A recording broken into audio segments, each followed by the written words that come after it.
Hello guys, hari ini Mimin akan merekap alur cerita dari Donghua, Huan Jewang part ketiga. Sebelum itu tak bosan-bosan Mimin mengingatkan kepada kalian untuk like, komen, dan juga share video ini kepada teman-teman kalian agar channel ini makin berkembang. Dan jangan lupa juga untuk subscribe dan nyalakan lonceng notifikasi agar kalian selalu menerima updatean video terbaru dari Mimin. Oke, tanpa berbasa-basi, masuk intro dan selamat menonton guys.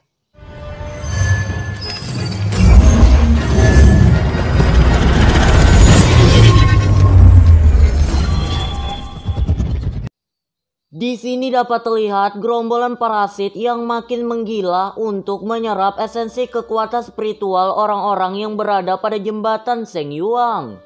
Beralih scene dapat terlihat pula Lince dan Yantian and the Gang yang sedang menghadapi monster Loch Ness pada part sebelumnya. Di sini dapat terdengar mereka mengira bahwasannya monster Loch Ness itu adalah pemimpin atau raja dari gerombolan parasit. Dan karena hal tersebut mereka mencoba trik yang sama pada monster Loch Ness, yakni mengendap-ngendap tanpa mengeluarkan suara sedikit pun. Namun ternyata usaha mereka gagal total. Dan bahkan salah satu kacung Yantian menjadi korban dari eksistensi yang ditunjukkan oleh monster Loch Ness.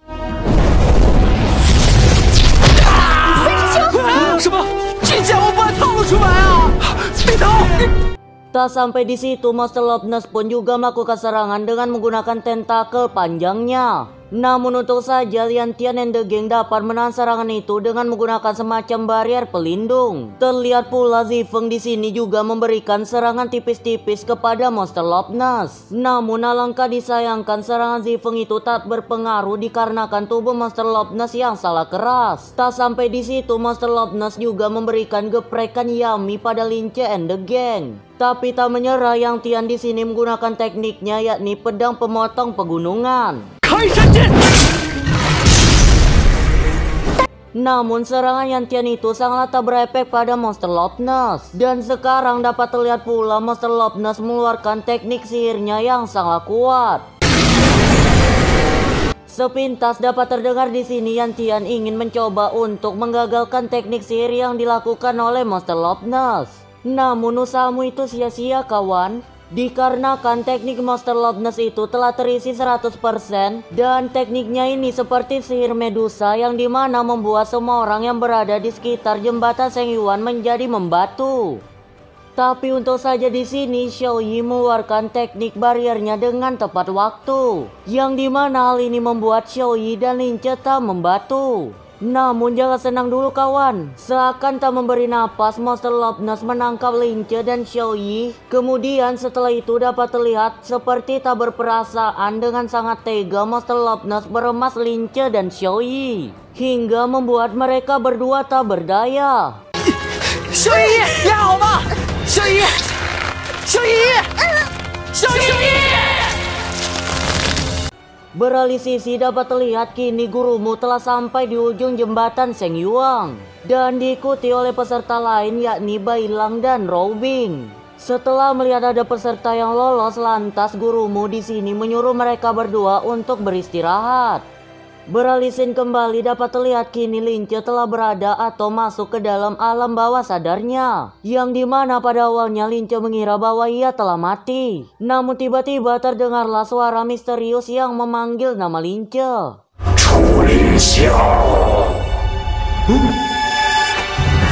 Dan bertemulah Lince pada sebuah roh yang kita panggil aja roh iblis. Pada awalnya dapat terdengar Lince menduga bahwa roh itu merupakan penjaga dari neraka. Namun pada akhirnya Lince menyadari roh itu merupakan orang atau kekuatan iblis yang membantunya pada part sebelumnya. Dan lantas Lince langsung menanyakan siapa roh itu sebenarnya. Roh itu pun di sini menjelaskan bahwa ada beberapa orang yang menyegelnya ke dalam tubuh Lince. Dan ini hampir sama kayak Naruto ya cuy.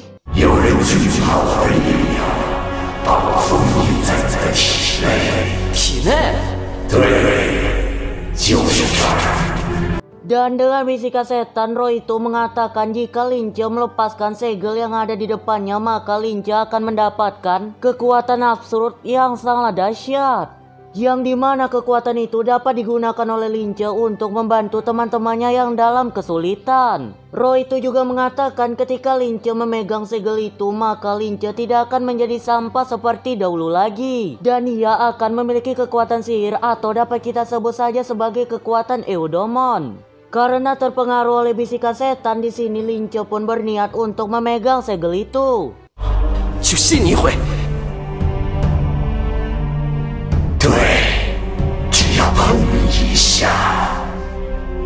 Namun sebelum itu terjadi, Lince di sini menanyakan terlebih dahulu apakah roh itu berniat untuk menipunya. Namun dengan beberapa perkataan manis dan testimoni yang membuktikan perkataan dari roh iblis, Lince pun di sini tergoda dan ia lantas memegang segel itu tanpa berbasa-basi.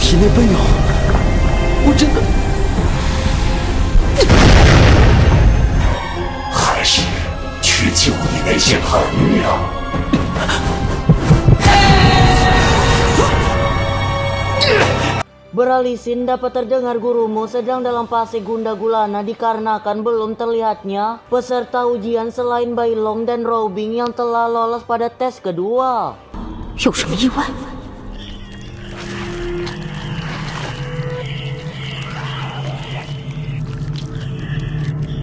Beralih sisi kepada Robing, dapat terlihat Robing di sini bertemu dengan Shinigami. Namun belum terlalu lama mereka berbasa-basi, sepintas Shinigami di sini merasakan aura Raja Naga yang mereka cari-cari.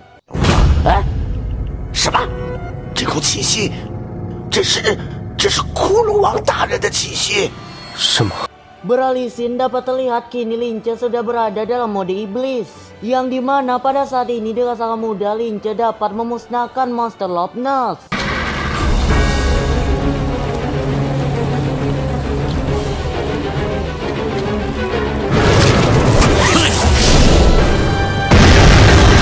Setelah melihat lonjakan energi itu, gurumu pun menyuruh beberapa pengawal untuk melihat kondisi dari para peserta. Sementara itu Shinigami tambah yakin bahwa aura yang dirasakannya merupakan aura dari Raja Naga, dan ia pun OTW pada tempat atau pada sumber kekuatan energi tersebut. Beralih sisi kembali dapat diketahui ternyata Lince dapat menyerap mutiara spiritual, baik itu sumbernya dari monster ataupun manusia, yang efek dari penyerapan mutiara itu dapat membuat kekuatan Lince bertambah secara instan.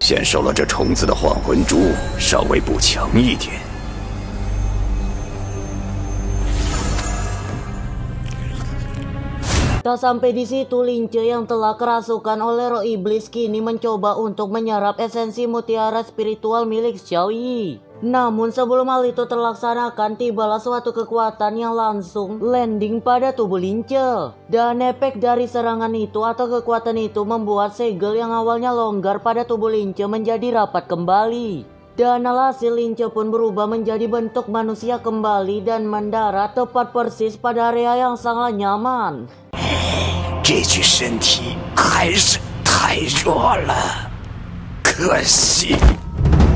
Dan ternyata kekuatan segel itu berasal dari dua panah tua, yang setelah melaksanakan misinya ia pun pergi tanpa jejak. Dapat terlihat pula di sini setelah Raja Senangga itu musnah, alhasil semua orang yang membantu kini telah menjadi normal kembali. Dan terlihat pula kini para pengawal telah menemukan keberadaan dari para peserta yang terluka.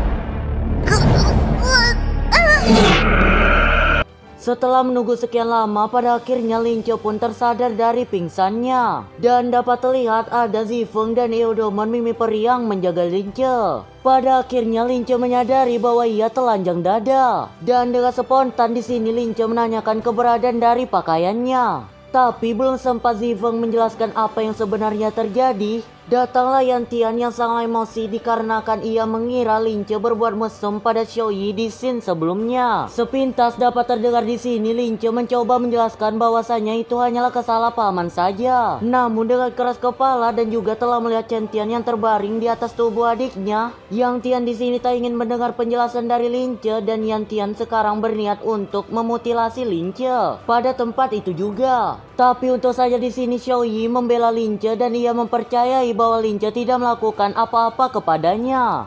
Dan di tengah pembicaraan mereka yang sangat panas, tibalah gurumu yang menengahi dan menyuruh mereka semua untuk pergi ke pohon besar di hutan tersebut.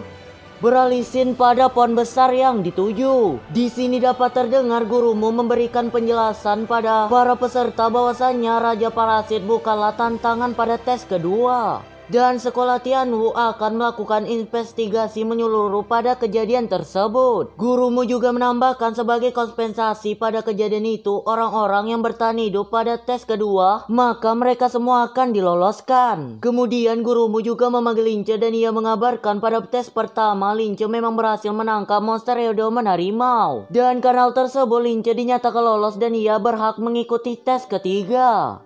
Sepintas dapat terdengar di sini gurumu mulai mencurigai asal-usul dari Lince. 上部大人，这是怎么可能？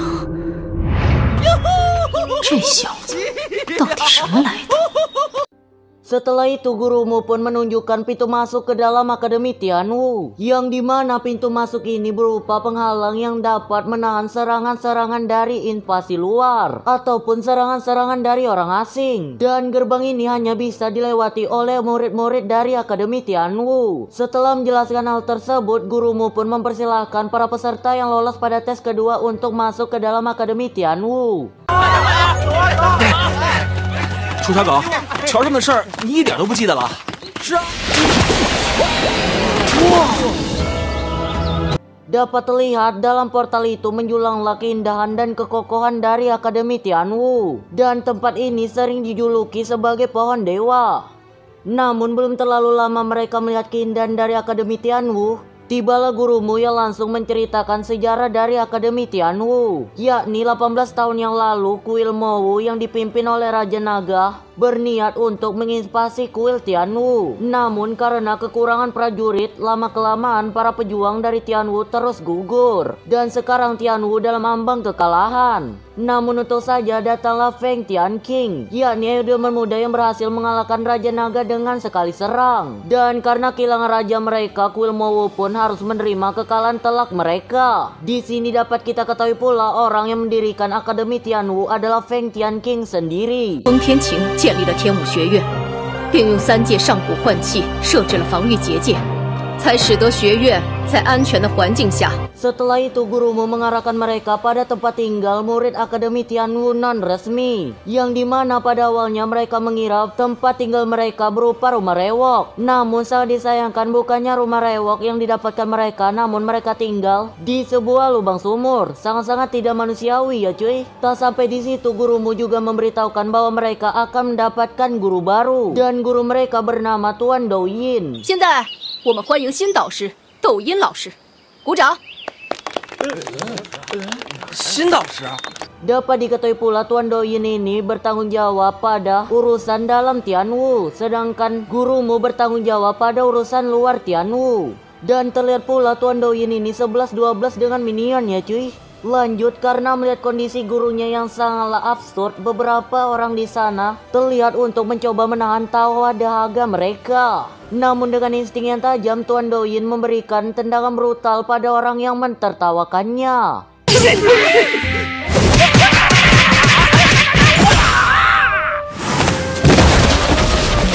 Setelah itu Tuan Douyin menyuruh para peserta untuk masuk ke dalam lubang sumur yang diarahkannya dan beralisin pada dalam atau di dalam area sumur. Di sini dapat terdengar Tuan Douyin menyuruh mereka untuk beristirahat terlebih dahulu, dan besok tepat jam 8 mereka harus telah berkumpul di pintu masuk sumur untuk menerima pelatihan darinya.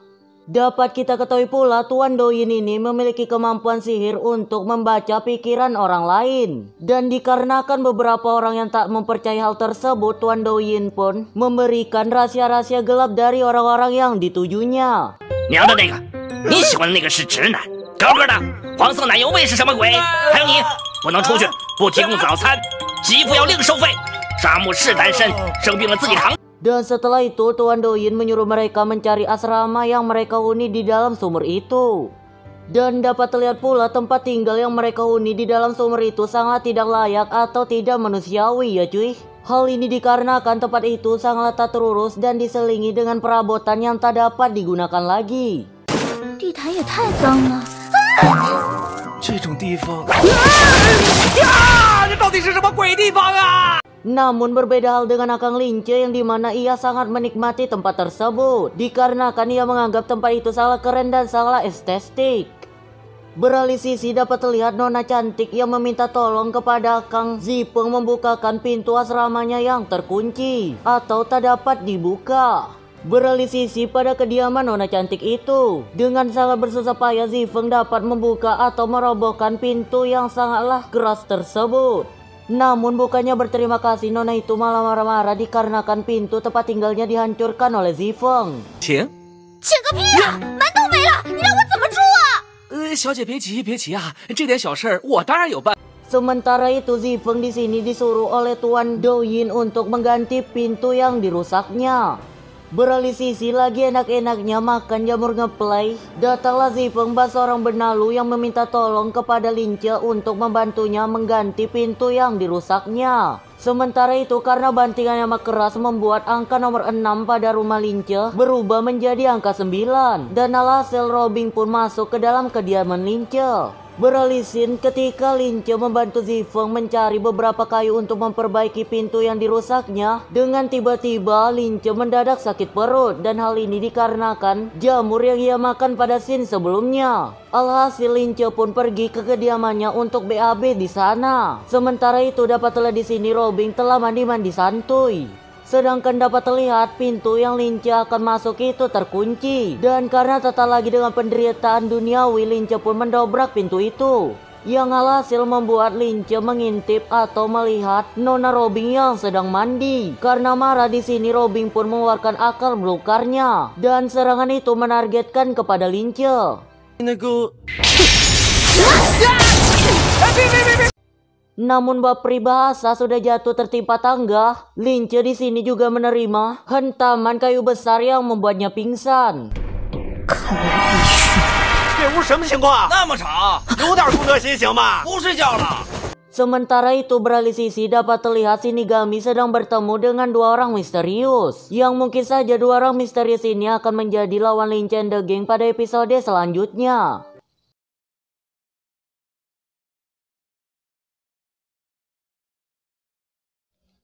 Sementara itu karena ia yang pingsan semalaman di sini Lince tak terbangun tepat waktu dan Lince pun di sini terlambat pada hari pertamanya. Karena seperti yang kita ketahui Tuan Douyin menyuruh mereka semua agar berkumpul di depan pintu sumur tepat pada jam 8 pagi.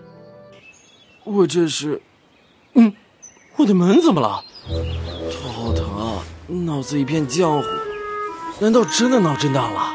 最后一次通知。 立刻到井口汇合，迟到者视为弃考。